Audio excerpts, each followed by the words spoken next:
quite fantastic to be back in JNU at a nice packed discussion. But speaking after Kacha sir is a bit intimidating, I have to say. You know, but I just want to flag a few things actually. And first is the kind of atmosphere in which such a meeting is held. I think the fact that we worry about having a meeting like this, the fact that we have to be brave to come to a meeting like this, tells us the kind of world we're living in at this point. And that is like this in the university and is outside. And I think, Kacha sir sort of opened up a whole load of issues related to food and food practice and agriculture and economy and right. But I think that sometimes we need to sort of, in our debates about what is good food, what is not good food, what is edible, what is not edible, all of us think back of, I just recently had a debate and I think I'll just place it here. I just made this documentary film on food practices in India and it went to the censor board for clearance. Okay? I made films on communalism, I made films on conflict, but what runs into trouble with the censor board is the film on food. And what is the debate? The debate is, really, are there so many people who eat beef in this country? Is it really such an issue? In the film, a northeastern person who lives in Delhi is talking about how they get thrown out of the house like that if the landlord gets to know that they're cooking pork or beef in the house. And the person sitting across from the censor board says, you know, you're taking a small issue of a tenant and turning it into a national issue. And I said to her that, in fact I said precisely this to her. I said, when a student from the south comes to Delhi to study in a hostel, does that student not seek sambar once a week? Do you not look for the dal that you want? Do you not look for the vegetables that you want? Do you not wish that fish was made in the way that you were used to making it? Do we not all seek that comfort both in our homes and wherever we choose to move? We say always, we have this great rhetoric about this free nation, mobility, unity in diversity. Which one of us has not written essays about that in school? You know? But the fact is that we have very little tolerance for it. We start from this point of me, my mother, my kitchen. Oh, I love the way my mother made parishatam. Great, you know. And maybe someone else's mother makes it differently, and that's good for you. But in as much as you feel that, okay, this is the way it's done in our family, this is the way it's done in our community, you also then are drawing borders around what is not us. What is not okay, what is alien, what is somebody else. Bombay is very well known and well documented in the 90s, in the late 80s, early 90s, for entire buildings becoming vegetarian and throwing Muslim people out of buildings. Swaminagar in Delhi will check, landlords have been known to check whether there are eggshells in your garbage bin. So this is not something that's out of our lives. This is in each of our lives. We're constantly being policed. And the question is that it just keeps coming closer. The question also is that it's not merely a matter of freedom to eat as we wish. It's not only what I put into my mouth is my business. It is where I can do it. Can I do it only in my family village? Can I do it where I move to? Can I do it in my home? Can I do it in my university? Can I do it in a restaurant? Can I do it in a food festival? But it is also linked with how we then treat people because of this notion of what people eat. And we know that is what this is really about. This is not truly only about a cow or a pig. At least the cow is couched in all this, holy stuff and all this sacred rhetoric. What is the logic for the pig? The point is that it is a way of actually marking territory. It's a way of defining what is India, what is Indian in a classical, Brahminical, Hindu way. And as Kacha sir said, as many people say, there's a joke in Ayodhya actually, I have to share this. Ayodhya and Faizabad are twin towns, everybody knows it. And Ayodhya is technically all vegetarian. But the joke there is, रात को आइए ठेले में कबाब मिलती है और वो फैजाबाद से आती है. You know, that's the whole point. This whole subterranean touch and this aggression, even within. Whereas the rhetoric in Ayodhya is how Muslims are a minority, but we have learned to adjust. We're back together. Really, how do you have an entirely vegetarian town and say that you are together and that you are letting them live the way they want to live, or that they have the freedom to live the way they want to live? I'm going to just pick up a couple of more incidents. Because, you know, the beef festival that happened in Osmania University, all of us are familiar what happened. But I'm going to take one aspect of it. And if all of you who are on the internet and saw writings on various blogs, in reaction to Veena Kandaswamy's testimony about eating beef, and the kind of violence that was being legitimized because she stood up, one, because she's a Dalit woman who writes about marital rape and violence. She has been open, she's out there, and she's not hiding it. As it is, everybody loves to hate her. I mean, it's a bad woman. There is no good way to protest about these things. She cannot simply come out and say, I've been in a really abusive marriage, listen to me, this is what it's about. Then, a few months or whatever later, she comes out and she says she eats beef, and on video she thanks the organizers of the beef festival for being able to do this in a community fashion. What is the response on the internet is this misogynistic tribe about how, of all the kinds of violence that can be meted upon her. Right? It is that she has no business being either Veena Kandaswamy, she has no business to write what she writes, she has no business to say what she says, she has no business to eat what she eats, she has no business to be a Dalit woman who can speak.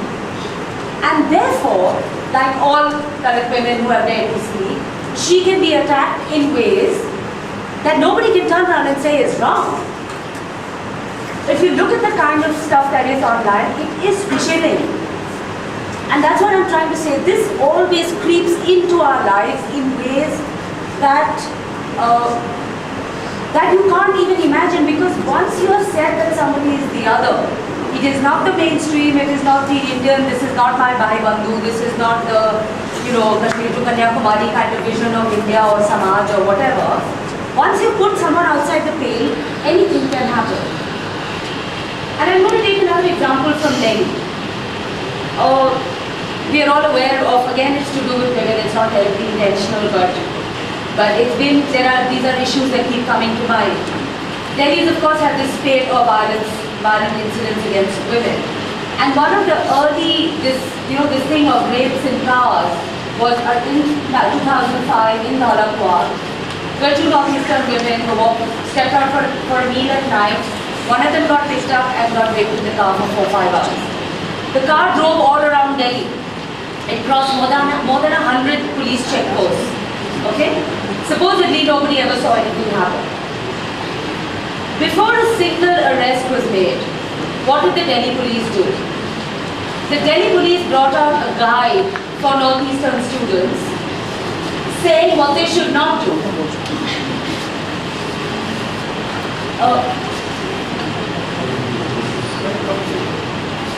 Oh, sorry.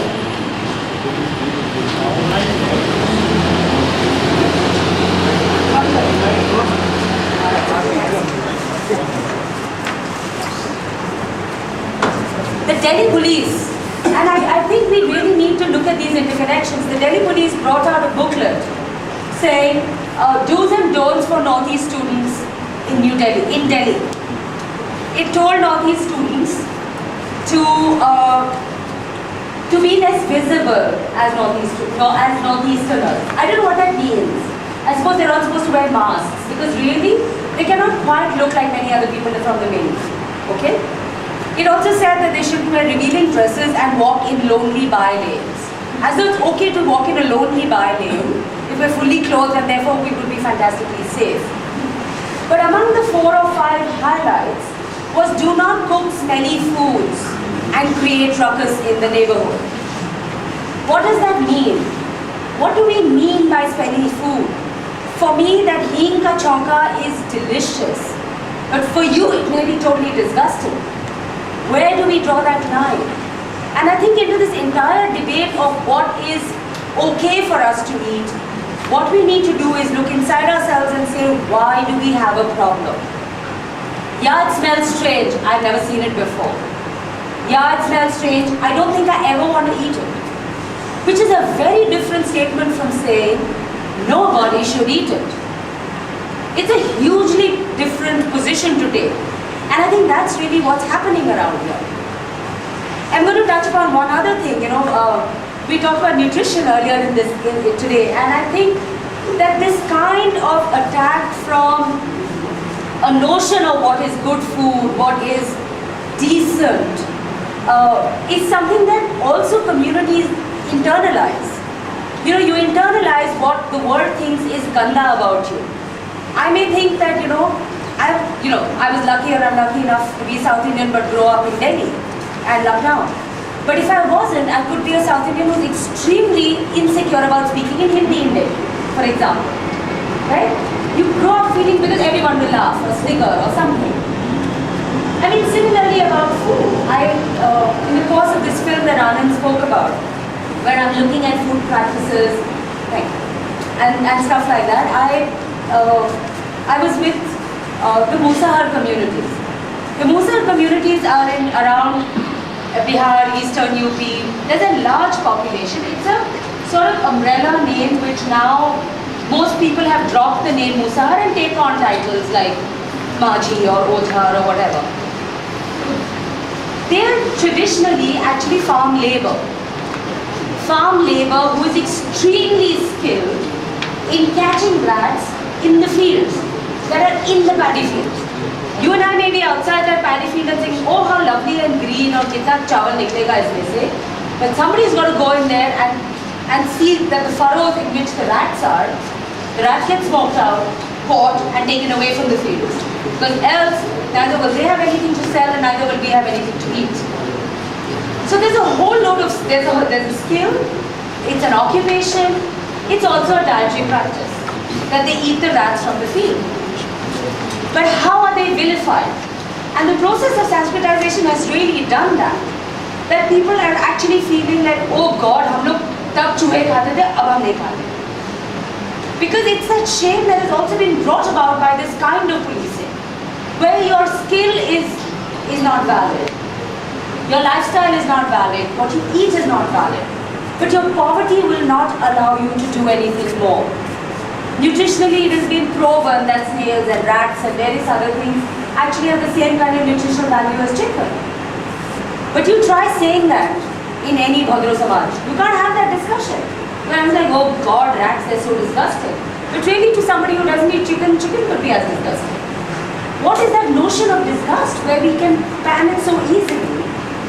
And what you have now is a community that is closing a practice and has neither the means nor the opportunity to actually supplement that nutrition with anything else. So, and all that they are living on is ration ka aata dal chawal, and we all know what that's like and how regularly they get it. They are, jisko kehte hain Daliton mein Dalit, in areas where they live. So it's a really difficult kind of situation. And one could go on drawing linkages like this, but I think it is for each of us to think about these linkages. To see that where is those food practices and our own boundaries of what is right and wrong, what is edible, inedible, where does it feed into this notion of what is Indian cuisine? Oh, it's that wonderful thing called curry. Do you know what curry is? I don't know what curry is. But I think when I say curry, each of us is thinking of a different curry. The truth is that. But we have some pan-Indian thing which is a pan-North Indian, tomato pyaz ka something with something floating around in it, which could be whatever. Which is the curry, which is also not by any freak of nature, but that is the dominant Indian identity. Is the Hindi-speaking dominant, Hindi belt, Hindi Punjabi belt kind of identity which carries. And all your regional identities, regional practices, we don't have that space for dialogue, that space for interaction. And I think those are things for us to think about, even as we assert for a beef and pork practice, to look at, because that is the only way for, I think, for us to carry this debate forward in all the debates that will spark off after an event like this, or before an event like this. It is also the question for people who protest against this to actually ponder, to see why do they have these absolute walls that they're so comfortable asserting, and with what arrogance do they think that they are going to determine what the nature or texture or quality of any cross-section of people in this subcontinent, whether it's in a university, whether it's in a school, whether it's a neighborhood. Because we may study in a university but we live in a neighborhood, or vice versa. I think those are things that we all need to ponder about. And that's where I'm going to stop.